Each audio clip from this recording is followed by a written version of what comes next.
I want to pitch an idea to you guys. Let's all get naked as a world for 24 hours. Now, before it sounds crazy, hear me out because there's a method to my madness. And for those of you who've been around for long enough, you know that your girl's a mathematician, your girl's a scientist.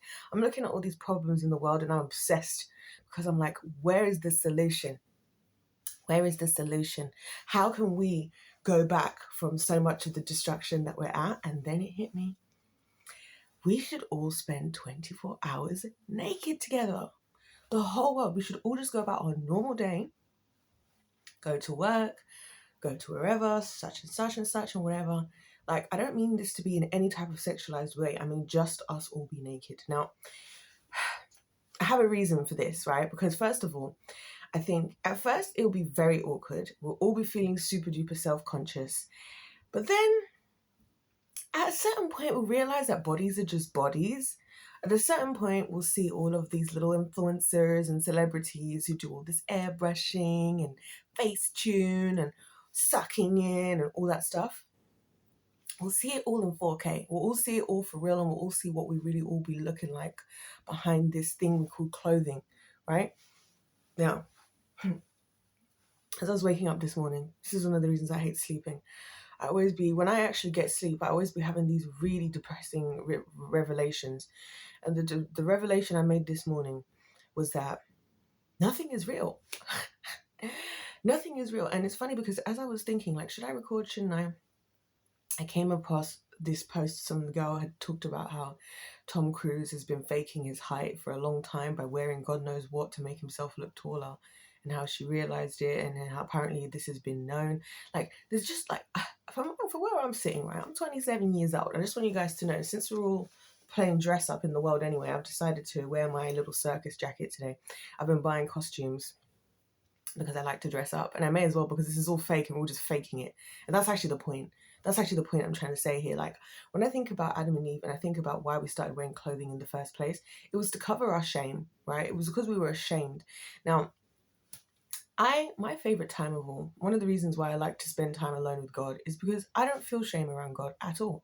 There's nothing to be ashamed of because Jesus died on the cross to wash away whatever I could be feeling shamed about. So I feel very comfortable with the Lord. Like, you'll find me on my day off in the week, in the middle of the day, I'll be sitting with the window open, plenty of fresh air on a nice warm day, in my underwear, talking to God.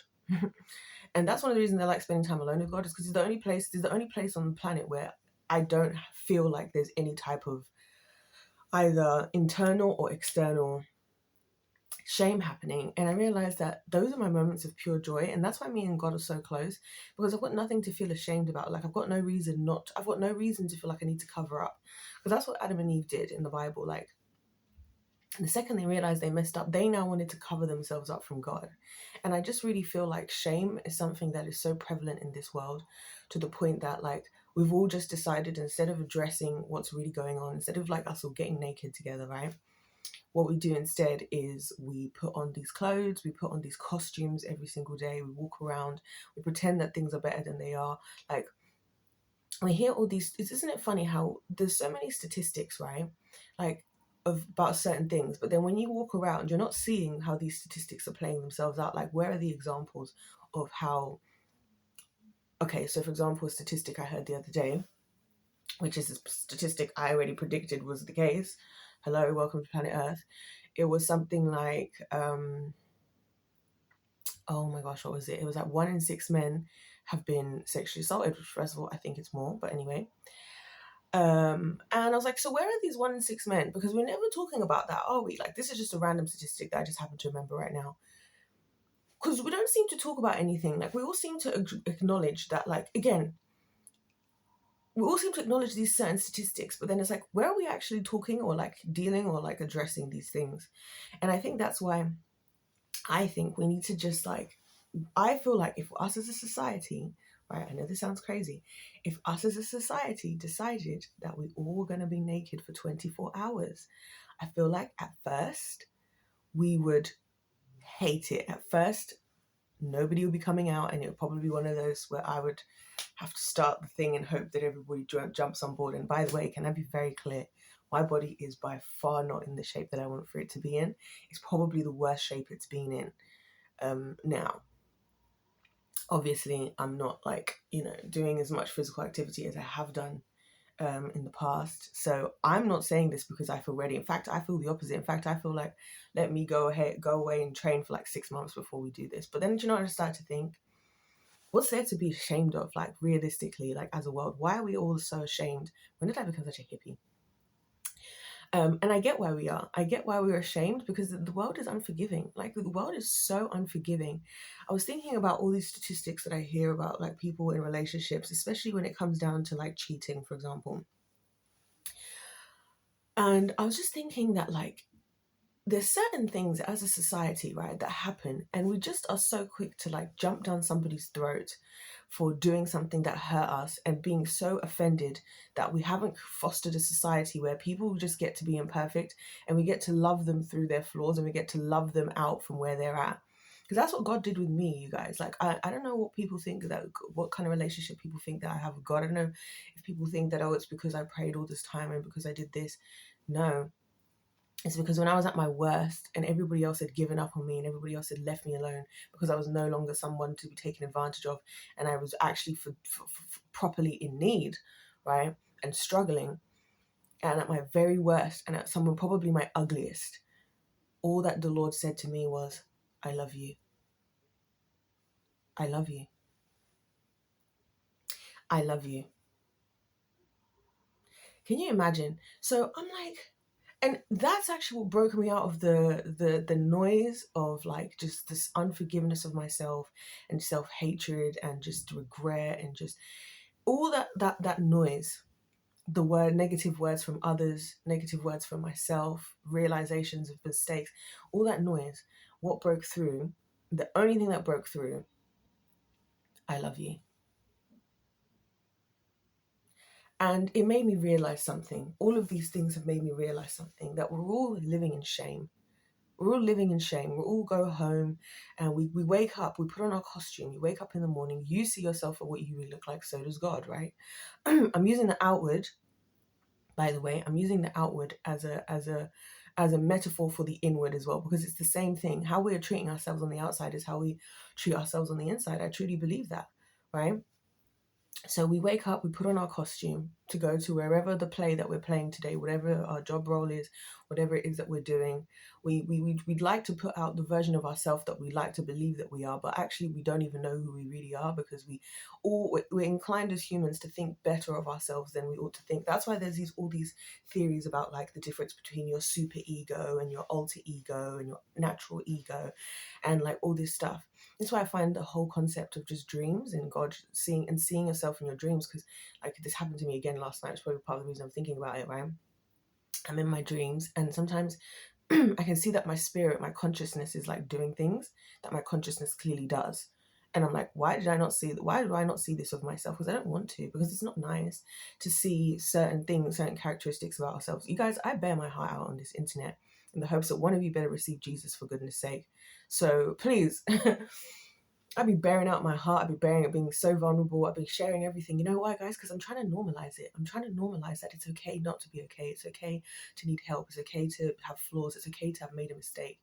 You know, it's okay. It's okay. And there's no whose mistake is righter or whose mistake is wronger either. It's just we all make mistakes. That's what the Bible says. We've all sinned and fallen short of the glory of God. That's why God, I believe, goes out of his way to equate all sins. Why? Because it's like, don't start trying to sit here playing judge and jury, because it is literally a disease that we learned from Satan in the garden, the accuser, always being so ready to accuse somebody else, point the finger at somebody else. That's how I know the difference between a winner and a loser very quickly, because a winner isn't somebody who's not a victim. A winner is somebody who's not defined by the victim that they were or could choose to be. Right? A winner says, you know what, it's like for me, I was thinking about this morning and I was thinking, there's so much stuff I don't know about as an adult. Like, I feel like I lived under a rock. In a lot of ways I did. There's just so many things that adults say, because all these words are flying through my mind, like words that I don't know that I hear people using a lot. And sometimes I don't want to search words that people use, because sometimes I'm very disappointed to find out, and like I feel like my innocence is being ripped away from me. So I don't go out of my way to really research into certain things. But I was thinking about like how words just like, it's all just means nothing. Like it all means nothing. Because this is why I actually like maths and science so much, because at least the algebraic equations, algebra is algebra, x is x, if this is what you did. And this is why it's hard for people. Like obviously I'm teaching at the moment, and boy, do I kind of not wait for this to be over. And I'm telling you, I don't know, I'm really having some seriously dark thoughts about what I'll do instead of teaching, because I ain't doing this crap again. After this exam season, never again. Like, not until I'm teaching under my own terms, I'm not doing this again. Yeah, so words just mean stuff. It's just stuff. It's just stuff. Think about it. What types of debates we get on? What classes is a burger? Is this a burger, or is this a sandwich? Or is this a this, or is this a that? Like all these words, all these options. Every time you have like all these potential options, you have an opportunity for chaos. And that's the world we live in, where anything is just everything and everything is just anything, right? I was thinking about how if I wanted to be really, really violent in the world, and when I say violent, I don't mean physically. I mean,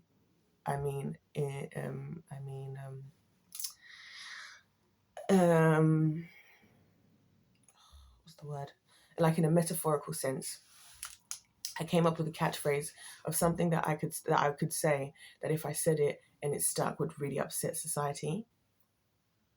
Straight wives make lives. Because that's how upset the world can be over just some words. Who cares? Like, the words a bit like, this is what I'm saying, nothing is real. And then we're all out here trying to like show up. I'm like, I'm actually really wondering now, like, who are we all dressing up for? Who are we all hiding away in shame from? And I guess the answer is God. Because yes, the world is brutal. Listen, I have achieved more than most people my own age in the Western society. And I've done most of it with just me and the Lord, and other people along the way, a lot of times, a lot of strangers, a lot of other people, giving me the courtesy support, as in like, I'm going to act like I'm helping you so that I can feel better about myself, or so I can look good to the world. But in reality, I'm wreaking havoc and hell in your life, right? And it astounds me that after everything, and after even me working with thousands of kids over the years and putting out so many good seeds, the world is still so brutal. The way that people still critique me, I'm like, wow. And then people be surprised, like, the other day, I was having this conversation with somebody I know. They were like, oh, you give yourself such a hard time. I was like, you give me a hard time. I'm just good at handling it. Because you're trying to tell me, and it happens all the time when people try to say, oh, you give yourself such a hard time when you're so good at so many things and you've achieved so much and blah, blah, blah, and I'm admired by your intelligence. I'm like, you're the one giving me the hard time. You. This hard time that I give myself, it didn't originate with me, and it didn't originate with God either. So when people are like, people say to me all the time, I've never heard somebody that's so hard and harsh on you as yourself. Yeah. I've been trained in the art of self-hatred and self-critique and unforgiveness of self. I don't even have space to unforgive other people because of how much unforgiveness I have of myself. And like when I'm talking to you guys about this stuff, I'm just bearing it all out there. Listen, let's all be naked together, right? So I remember when I was 7 years old, right? And this is how deep it goes for me, right? I'm 27 now. I remember when I was 7 and I gave my life to the Lord. That was the same exact time when guilt and shame found its root inside of me. And I remember crying because at 7 years old, I already felt like I was too far gone. I already blamed myself for everything that had happened up until that point.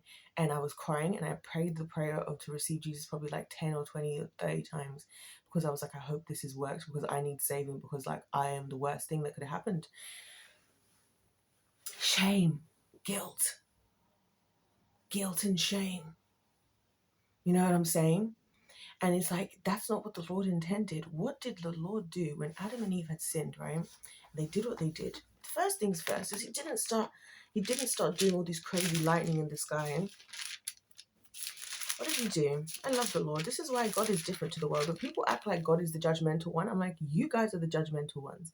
You are the ones who sit on your high horse of self-righteousness, finding it easier to go and point the finger at somebody else than deal with your own problems. Point the finger at somebody else, comment on somebody else while you're here hiding in shame in your costume as well.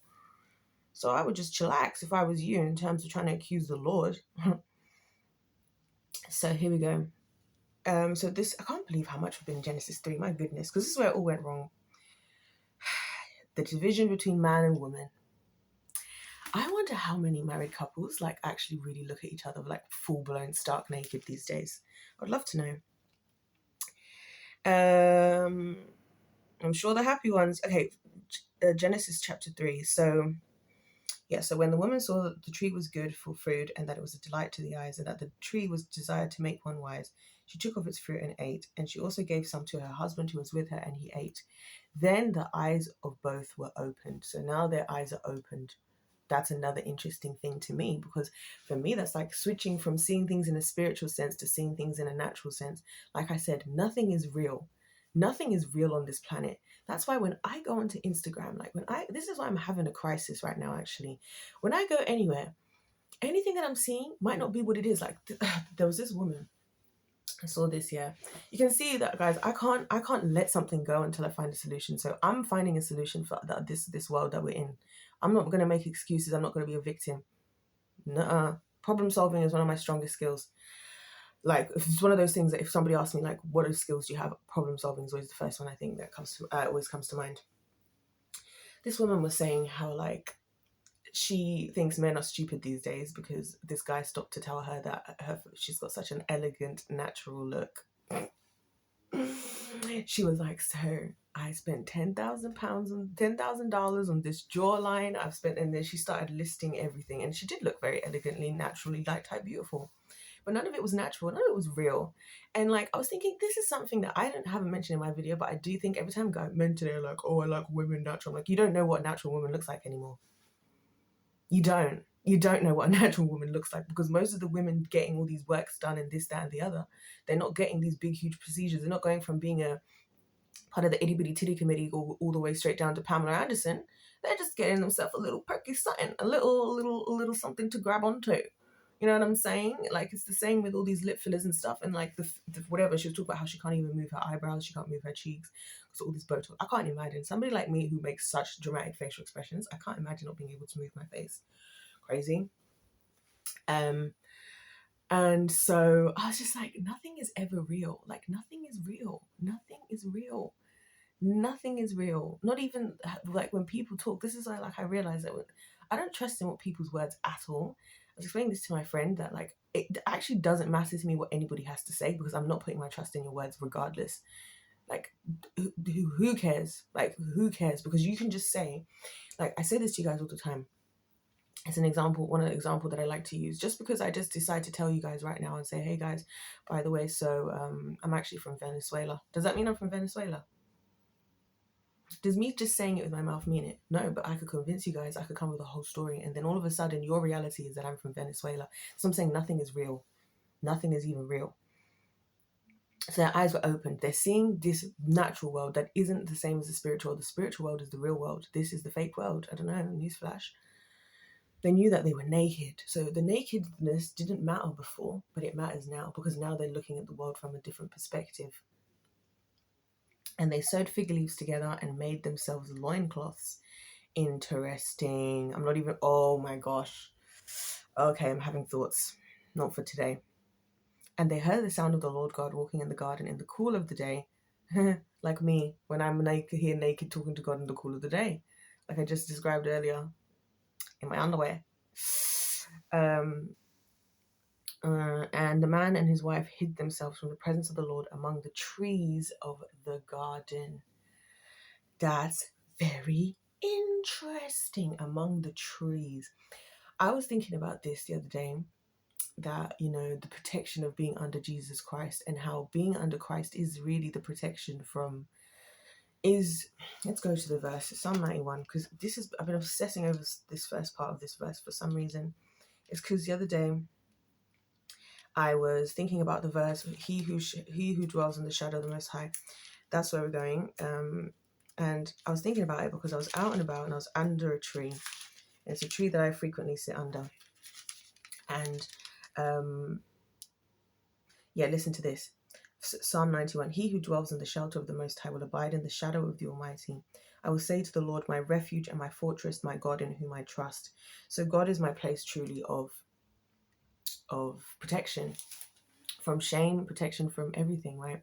I was thinking as I was sitting underneath this tree, right?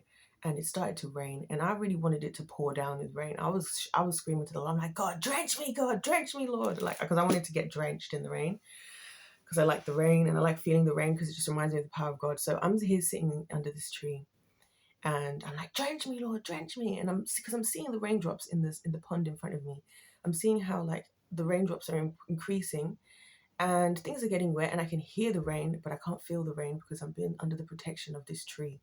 This tree, which is not even like built as some kind of waterproof shelter or whatever we do nowadays in our like, deluded sense of intelligence as humanity. I was just being protected by this tree that God just did the damn thing, didn't he? Just created the world and just created protection and shelter. And that's what Jesus is for me, like in terms of, I don't have to hide away from Jesus and hide away from God when I'm in shame. I go to God to be protected and looked after from shame. That's why you go to the Lord. So it's just interesting how as soon as they saw this, they ran from the Lord. It's exactly what we do. This is why I'm obsessed with Genesis 3. There's really nothing else for us to need to learn about. Like people will be like, oh, the Bible, this, that. And I'm like, listen, do you know how much wisdom is in just this Genesis 3 here? We've only just made it past verse 11 today. No, we did actually do the eyes are open the other day. So, and the man and his wife hid themselves among the trees. But the Lord God called to the man and said, where are you? And he said, I heard the sound of you in the garden, and I was afraid because I was naked and I hid myself. Interesting what Adam says here. He doesn't say, I was afraid because I did what you told me not to do. He says, I was afraid because I was naked. But you were naked before. So this is the problem, you see, with us as humans, when we try to, we ourselves are deluded about our own reasons as to where our shame comes from, because the real situation here is that he messed up. And he knew he messed up, right? And that's just what he should have said. He said, then this is verse 11, he said, who told you that you were naked? Who told you were naked? Where did naked even come from, actually? Who told you were naked? Can you guys see that, this whole concept even of just nakedness versus non-nakedness is not even something that came from God. It's something that came as a result of us choosing the other kingdom. Can we see that, right? Who told you that you were naked? Have you eaten of the tree of which I commanded you not to eat?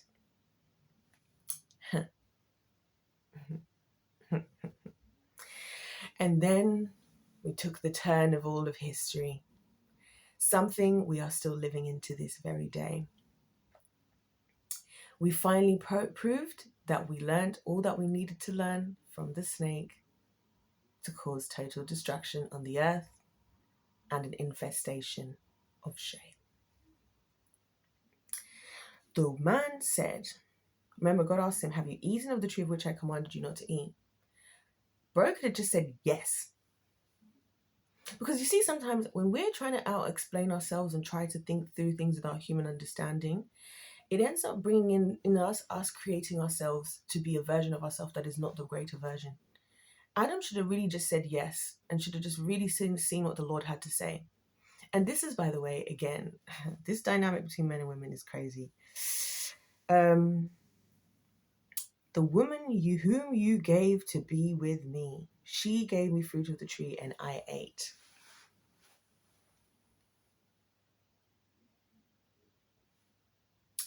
Really? The woman whom you gave to me. Sounds to me like that's a you problem, buddy. Because ain't nobody forced that in your mouth. You're probably at least, what's the statistic? At least 30% more muscle mass and more strength on average, right? Also, you're supposed to be a man. Where's the accountability? Seems to me like women are OP. We're overpowered. We are. I know we are. It's fine. Like, that's why I root myself in the Lord, because I'll wreak havoc if I didn't. I'll wreak absolute havoc on earth if I didn't. You know that, guys. I'll wreak havoc. The woman you gave me. So, again, in a moment of shame, in a moment where we could just all just say, hi, look, I did this. This is what I did. I messed up, Lord. What do I do now? Instead, it's the defensive mechanism of accusation. Because when you accuse somebody else, it's like taking the attention off of yourself. She didn't know, he didn't know, she didn't know, he didn't know. It's your fault. No, it's my fault. No, it's I'm right. No, I'm wrong. Like, you know what I find really, really immature style of arguing, like, and just communication as adults, especially, is when I see adults arguing just to be right. Because I'm like, I discuss to find out what's right, not who's right. And when people are like, so are you saying that you're right, or are you saying that I'm wrong? I'm like, how old are we? Because I'm 27. Are we seriously that pathetically, disgustingly immature that we think that fighting about who's right and who's... You know what I'm saying? You know what I'm saying? Anyway, and again, it's this whole thing of you're the problem or I'm the problem. But you guys are supposed to be in love. I thought it was us versus the problem, but no, I'm the problem or you're the problem. Great. And we wonder why we're in the state we're in today, guys. That's what I'm saying. Maybe if we were just getting naked, maybe if Adam and Eve just sat there for a moment in their nakedness before trying to hide it and just discuss what just went down, maybe they would have figured it out. Anyway, then it goes on. Then the Lord said to the woman, what is this you have done? So I was like, okay, cool. Right? It's just like a parent dealing with the kids that have been in a fight and going through everybody's version of events. By the way, that's one of those things that drives me crazy as a teacher, because when you haven't seen something and then you've got two different stories, it's like, what do we do here? And again, this is one of those things about the world where people are so quick to jump on somebody's side. It's like, but were you there? Because if you weren't there...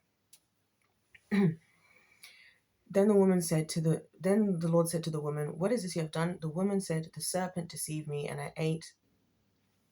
So again, what is it that you have done? Adam, what have you done? Eve, what have you done? The woman you gave me, the serpent. The protection of shame is shifting the blame. The protection of shame is shifting the blame. Just came up with that one on the spot. The protection of shame is shifting the blame, because now you don't have to hold yourself accountable. But guess what? You just have to put on more and more and more and more and more and more of a costume every day. More and more. You have to cosplay as the version of yourself that you wish existed that doesn't actually exist.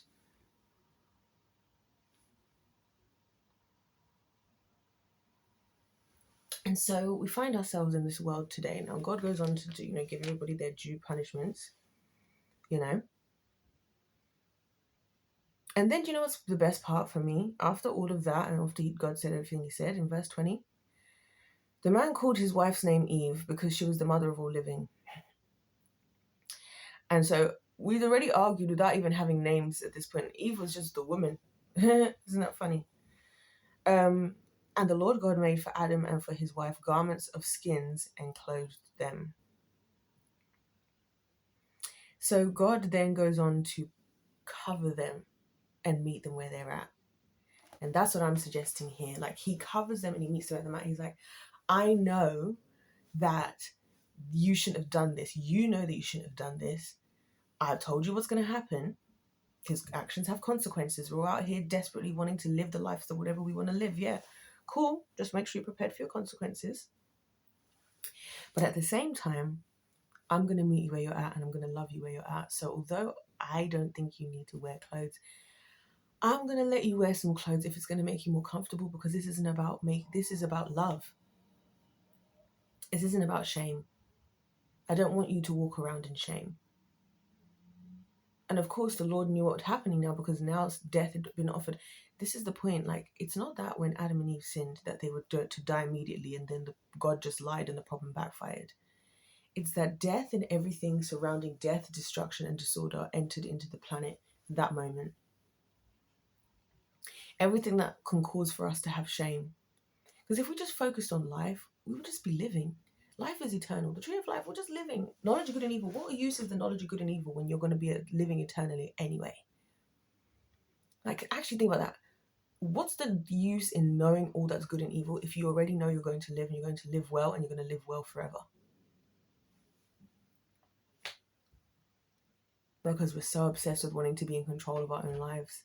And that's why shame has become such an incredible infestation on the planet and amongst all of us, because wow.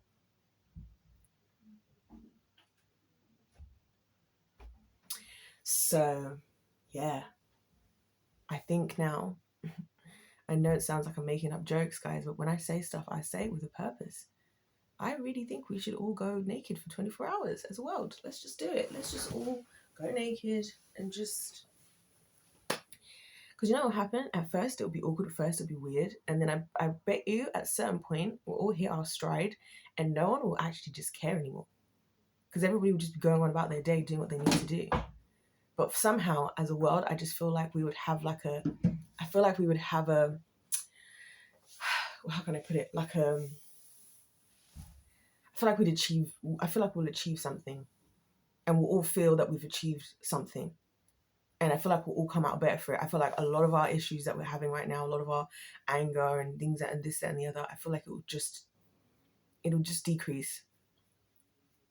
I know, sounds crazy, but I'm trying to find a solution, guys, because I'm not going to just sit here like another victim of this world and just like, compromise because believing in the good and godly things are too hard to believe in because the world is too destroyed because we're too busy thinking we know what we're doing. I'm not going to participate in that. So yeah. Let me know what you guys think of this. If life's a game, let's play to win. God bless you all. God loves you all. I love you. And I'll see you in my next one. Goodbye.